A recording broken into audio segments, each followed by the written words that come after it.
নমস্কার বন্ধুরা, আশা করি আপনারা সবাই খুব ভালো আছেন। আমিও ভালো আছি। আমি প্রিয়াঙ্কা। তো আজকে সকাল সকাল ঘুম থেকে উঠে আশেপাশে সেরে চলে এসেছি রান্না করতে। তা রান্না করবো, রান্না করে এক জায়গায় যাওয়ার আছে। তো কোথায় যাব আপনাদের অবশ্যই জানাবো। তো রান্না বান্না হয়ে গেছে। এখন বাইরে এসে দেখি আমার রেগুলার অতিথিরা, যারা রোজ সকালে চলে আসে, সেই অতিথিরা চলে আসে। তাদেরকে কিছু খেতে দিয়েছি। তারা এখন মুড়ি খাচ্ছে, কিছু শালিক আর কিছু কুকু পাখি। তারপরে ওখান থেকে সোজা চলে গেলাম স্নান করতে। স্নান টান সেরে পুজোটাও দেওয়া হয়ে গেছে। তারপরে আমি সিঁদুরটা পরে নিলাম, হালকা মাথাটা আসছিলাম। ওদিকে আমার মেয়ে উঠে গেছে ঘুম থেকে। মেয়েকে এখন ধরতে হবে। মেয়েকে ধরে টরে তারপরে চলে গেলাম আমি পুজোর প্রসাদ নামাতে। কারণ আমার ঘরে ছোট্ট একটা গোপাল আছে। গোপালকে তো খাইয়ে দিতে হয়, সে তো আর নিজে একা খেতে পারে না। তাই তাকে খাইয়ে ঠাইয়ে আমি চলে যাব রেডি হতে। তার আগে আমার মেয়েকেও খাওয়াতে হবে। মেয়েকে খাওয়ানো মানে একটা পুরো যুদ্ধ করা, তো যুদ্ধ সারতে হবে। তাই তাড়াতাড়ি করে প্রসাদটা নামিয়ে আমি প্রসাদটা নিয়ে আমি আরেকটা পুজোতে গেলে যেটা আমি প্রথমে খাই সেটা হলো তুলসী পাতা খেয়ে প্রসাদটা খেয়ে তারপরে তারপর চলে গেলাম মেয়েকে দুধ খাওয়াতে। ওদিকে ঘষে দুধ দিয়ে গেছিলো, দুধটা জাল দেওয়া হয়ে গেছে, গরম গরম দুধটা এখন মেয়েকে খাইয়ে তারপর আমাকে রেডি হতে হবে। তার আগে আমাকে ভাতও খাওয়াতে হবে। দুধ দেখলে আমার মেয়ে খুব নাক খোঁচায়, তাও দেখে খাই কিনা। তাও নিয়ে গেলাম ঘরে টুকটুক করতে। দেখে সুন্দর বসে আছে ঘুম থেকে উঠে। তাই যে এখন ওকে দুধ খাওয়াবো। আর যে অমনি কি ফাজিল মেয়ে, যে অমনি দুধটা দেখলো অমনি চলে গেল। কারণ দুধ একদমই খেতে চায় না, দুধ খেতে ভালোই বাসে না। যাই হোক একটুখানি খাইয়ে তারপরে আমি চলে গেলাম আমি রেডি হতে। আমি রেডি হতে গিয়ে যখন শাড়ি টাড়ি পরে নিয়েছি, এখন মাথা আঁচড়াচ্ছি আর মুখে হালকা মেকআপ নিয়েছি, খুব বেশি নিইনি, হালকা টাচ আপ নিয়েছি মুখে। এখন চুল বাঁধতে গিয়ে আমার একটা প্রবলেম যেটা হয়, আমি যে চুল ছাড়বো না বাঁধবো যেটাই যাই, সেটাই এখন আমি বুঝতে পারি না যে চুল ছাড়বো না বাঁধবো। যাই করতে করতে চুলটা ছেড়েই দিয়েছিলাম। আর এদিকে আমি সিঁথি করছিলাম, সিঁথিটা আমার হচ্ছিলো না। সিঁথি সবসময় আমার ব্যাকাই হয়ে যায়। সিঁথি করে আমি রেডি হয়ে যাই। ওখানে রেডি হওয়ার পর বের হতে গিয়ে দেখি আমি নেল পালিশ পরিনি, যেটা আমার সঙ্গে সবসময় হয়। তাই হোক পায়ে হালকা করে নেল পালিশ পরে নিলাম, হাতে পরিনি। ওদিকে ওর বাবা তাড়া দিচ্ছিলো যে তাড়াতাড়ি চলো, তাড়াতাড়ি বের হও, ওদিকে প্রচণ্ড ভিড় হবে। তো বেরিয়ে এই যে আমার ফাইনাল লুক। এই যে আমার মেয়ে উঠে গেছে আর মেয়েকে উপরে রেডি করি। দেখুন তো আমার মেয়ের পরিটাকে কেমন লাগছে, সবাই কমেন্টে বলো। তো কিছু ফটোও তুলছিল মেয়ে। এদিকে ওর বাবা গাড়ি বের করে ফেলেছে, গাড়িতে করে যাব আমরা। তো গাড়ি বের করে আমাদের বাড়ি থেকে রাস্তাটায় উঠতে একটুখানি মাটির রাস্তা পড়ে রোডে উঠতে। তো সেখান থেকে প্রচণ্ড বৃষ্টিতে প্রচুর কাদা হয়ে গেছে। তাই রাস্তায় দাঁড়িয়ে আছে। কতটা হেঁটে হেঁটে যেতে হবে, কাদার জন্য এখানে যেতে হবে না। তো বলতে বলতে চলে এসেছে অর্ধেক রাস্তা পর্যন্ত। তো রাস্তা আজকে প্রচণ্ড ভিড় ছিল, প্রচণ্ড ভিড় ছিল। তাই রাস্তায় অর্ধেকটা এসেই তো ওখানে এক জায়গায় গাড়ি রাখতে গেছে, আর এখান থেকে অনেকটা এখন হেঁটে যেতে হবে। তো ওখানে দাঁড়িয়ে থাকতে সামনে একটা ফুলের দোকান দেখলাম। তো ভাবলাম দুটো বেলফুল কিনে নিই। বেলফুল নিয়ে মাথায় নিলাম। পুজোতে গেলে একটু ফুল নিলে একটু অন্যরকমই লাগে, একটা পুজো পুজো ভাব চলে আসে। তাই মাথায় ফুল নিয়ে এখন চলে গেলাম হেঁটে হেঁটে। তো যেখানে আসার কথা বলছিলাম, এই যে এটা হলো মোষমুদিনী পুজো, আমাদের বাংলার বিখ্যাত মোষমুদিনী পুজো। তো এখানে চলে এসেছি।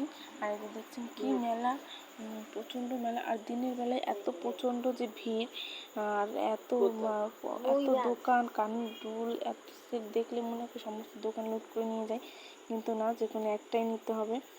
আর এখন চলে যাচ্ছি মন্দিরে ঢোকার আগে একটু গঙ্গার জল নিতে হবে। তাই চলে গেলাম গঙ্গা একটু গঙ্গার জল নিয়ে একটু শুদ্ধ হয়ে তারপরে মন্দিরে ঢুকতে হবে। আর এই যে সমস্ত লোক গন্ডি কাটছে।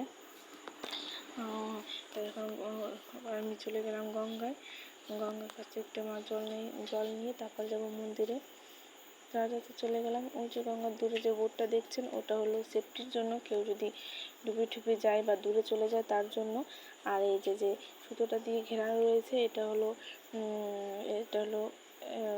বেড়া দেওয়া আছে, যে ওই পারে কেউ যেতে পারবে না, এই পারে বসে স্নান করতে হবে। যাই হোক আমি গঙ্গার জলে সেটা নিয়ে চলে গেলাম উপরে। ওর বাবা আর সিস্টার দাঁড়িয়ে আছে, ওদের মাথায় একটু দিয়ে ওদেরকে নামতে বারণ করেছি, কারণ রাস্তাটা প্রচুর পিছল হয়ে গেছে, যার জন্য ওরা উপরে দাঁড়িয়ে আছে। আর আমি জলে ছিটে নিয়ে আসলাম। এখন চলে যাবো মন্দিরে চলে এতটা ভিড়। আর রাস্তার পুরোটা দেখলেন তো, যে পুলিশ আর ট্রাফিক দাঁড়ানো, প্রচুর সেফটি রেখে গার্ডে রেখে পুজোটা করা হয়। আর এখানে প্রচুর লোক, এই যে গন্ডি কাটছে। মা খুব জাগ্রত, তাই মা সবার আশা পূর্ণ করে, তাই মানুষের প্রচুর গদনিও কাটে, আশা সবার পূরণ হয়। কাটতে কাটতে এখন নিয়ে নেবো একটা ডালা নিতে হবে। আর এখানে রাস্তার সাইডে একটা ডালা ছিল, যেখানে একটা দোকান ছিল, যেখানে খুব নোংরার মধ্যে ছিল, যাই থেকে নিয়ে নিই। যাই ভিতর থেকে ডালাটা নিয়ে চলে গেলাম মন্দিরের ভিতরে। তাই আপনাদের একটু জুম করে দেখাই। ওই যে দেখতে পাচ্ছেন যে মার মূর্তি, এই বছরের এই প্রথম আজকে দেখলাম মার মুখটা, দেখে একটা আলাদা শান্তি।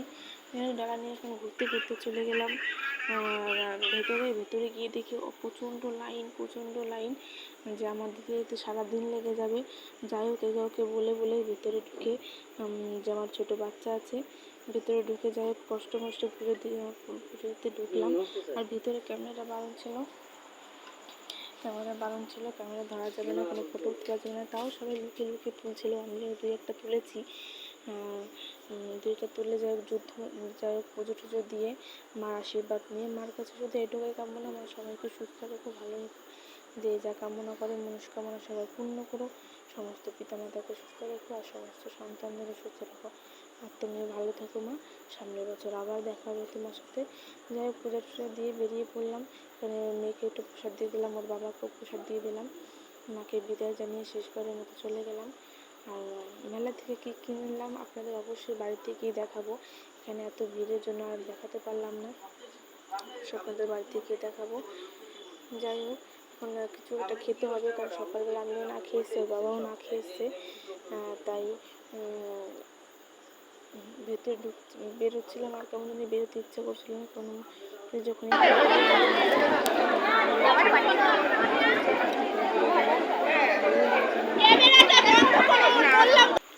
কিছু ফটো আর কিছু তুলে বাইরে চলে এসেছিলাম একটা মোমোর দোকানে, মোমো খাবো বলে, তাই যে মোমো নিয়ে এলাম।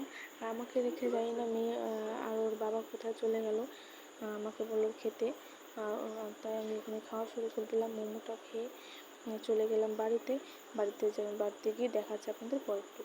যে বাড়িতে চলে এসেছি, এবার মেলায় কী কিনলাম আপনাদের দেখাই। মেলায় কিনেছিলাম আর একটা শিব ঠাকুর, একটা শঙ্খ, মেয়ের জন্য কিছু পুতুল, আর আমার গোপালের জন্য একটা আসন, আর কিছু খাবার কিনেছিলাম শাশুড়ির জন্য। যাই হোক এই পর্যন্ত ব্লগটা, আপনারা খুব ভালো থাকবেন, সুস্থ থাকবেন, আর আমার ব্লগটা কেমন হলো অবশ্যই জানাবেন। নেক্সট ভিডিওতে আবার দেখা হচ্ছে।